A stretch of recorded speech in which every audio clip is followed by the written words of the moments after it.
چې سړی ته نیک بیبي میلاو شي دا په دنیا کې بهترین د دنیا د سامانونو نه بهترین سامان چې دی هغه نیک بیبي ده.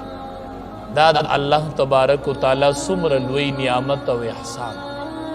که دا شپه نه وې او دا تیاره نه وې او دا آرام انسان ته نه میلاوېدلی نو ټول خلق به لیونی شوي.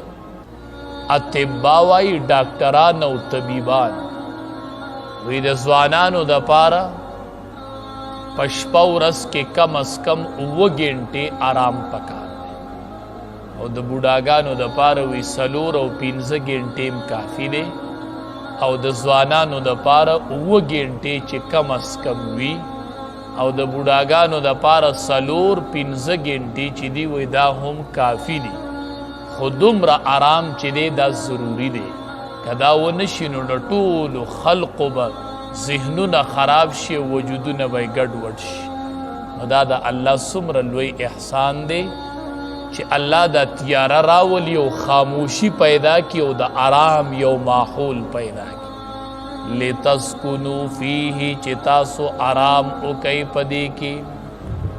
قرآن کریم کې الله تبارک و تعالی 2 څیزونو ته د آرام ذریعه ویلي ده.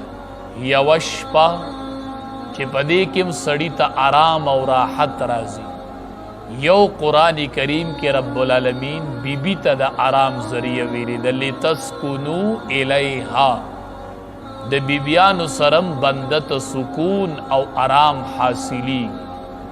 اشرف علي تانوی رحمت الله علیه لیکلی دی وی چې کله د سړي واده وي او دته سکون نه وي نو وی دی ځان له د بلې ښځې تالاش وکړي ځکه د ښځې مقصد چې دی هغه سکون دی. نو چې دته سکون نه وي نو اشرف علي تانوي رحمت الله علیه وی د ښځې غټ مقصد چې دی هغه به بنده ته آرام او سکون راځي. دی به بهر ستړی شوی د ده به معاملات راغلي قضا امارت حکومت د خلقو سره به معاملات راغلي چې کله کور ته دی راشي نو دته به آرام او سکون حاصل شي.